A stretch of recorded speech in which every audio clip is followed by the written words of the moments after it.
This is Cactus Cowboy Desert Warfare, the follow-up to the PSVR 2 launch title Cactus Cowboy Plants at War, and the 5th entry in this series. This releases November 2nd, 2023 for the PSVR 2, PC, and Quest headsets for $15 US, and for this review, we checked out the PSVR 2 version of the game.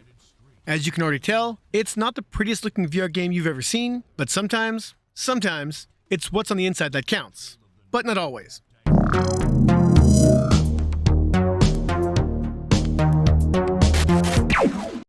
Hello beautiful people, before we get to it, don't forget to hit that like button and subscribe if you enjoyed this video, and leave us a comment with your thoughts on this release. I'm Ryan for the VR Grid, now let's do this! Having only played the previous game for a few minutes, my expectations coming into Desert Warfare were low thanks to the very basic textures, hit and miss voice work, and some general jank that left me with little reason to come back to that free title. When I first booted Desert Warfare up, I wasn't impressed by what I was seeing or hearing, as it didn't look like much had changed from the last title, but this time around, I pushed past my initial feelings and dove headfirst into the 6-hour campaign. A quick tutorial breaks down everything you can do from running, jumping, climbing, firing, and reloading weapons, placing context-sensitive items like C4, and how to use Helga, your resident healer who will pop up throughout the game.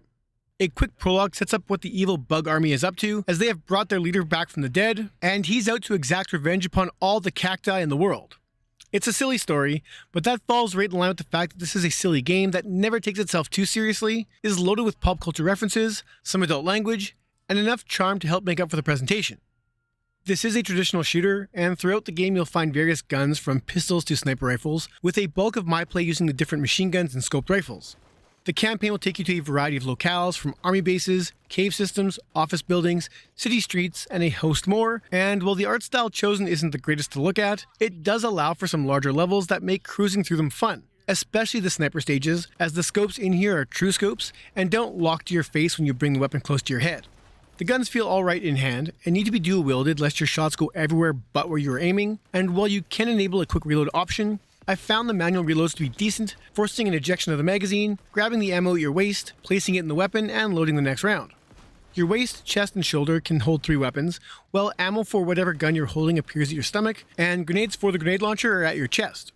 It's a fine enough system, but I never could quite get the placement of the belt correct, so on more than a few occasions, I accidentally grabbed grenades, which did irritate me, and even though I kept trying to adjust its position, I just ended up giving up and dealing with it.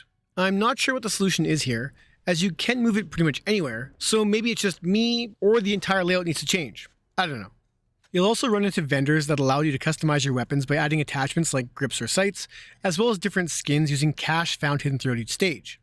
Ammo is also littered everywhere, and is specific to each weapon type, and should you take damage, you'll have to keep an eye out for Helga, a sunflower who will instantly heal you, or you can switch it up so you can press a button to utilize her skills. You can also choose from 3 difficulties, which basically just increase enemy damage and change the time you can be away from your target during escort missions, with the medium difficulty offering some challenge, though for the most part, it was fairly easy. The premise, and really the whole game, is ridiculous, but the developer knows that and fully embraces its shortcomings, allowing me to forgive what it's lacking and just enjoy what it's delivering. A campaign shooter loaded with action and comedy. Haptics are on point with guns all vibrating accordingly, and your headset rumbles when taking damage. I'm not going to go too hard on the visuals here, as it's very apparent that this isn't even close to being a good looking game when it comes to any VR standard. It's very cartoonish, and the art style is at least consistent, and I appreciated the variety in the level designs, as well as the scope of some of the stages, the endless draw distance, and that anything I killed stuck around in the environment, as I always love looking back on my path of destruction. There are a couple nighttime levels that use some dynamic lighting for shadows and whatnot, and I would love to see some level of that come to the other stages, as those lighting effects made those darker levels the best looking ones in the game.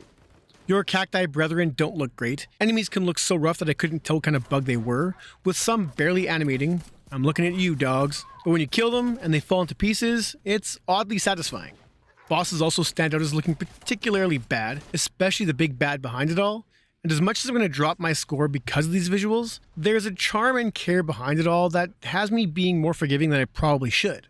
I don't think any reproduction is being used, and I can say without any doubt that everything in here looks crystal clear.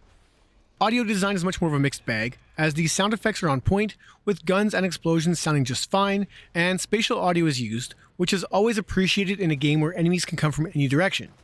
One of the worst aspects of Desert Warfare is the voice acting, which uses AI text-to-speech and does give each character their own unique voice, but consistently flubs lines or says things that can be hard to understand. There's actually a fair bit of dialogue and story in here, so it's unfortunate that it can be hard to listen to at times. I'm totally unsure where we are. Why did you do that? Do you feel strong and mighty now? It's not awful, but on more than a few occasions, I was happy for the subtitles, as I missed a word or two, and there are a few intentional laugh-out-loud moments that I appreciated. Look, the bottom line here is, I like this game. I do. Though I admittedly had lower expectations than other recent releases, so while my score may seem a little confusing, it largely comes down to the fact that this game works as advertised and delivers a fun campaign.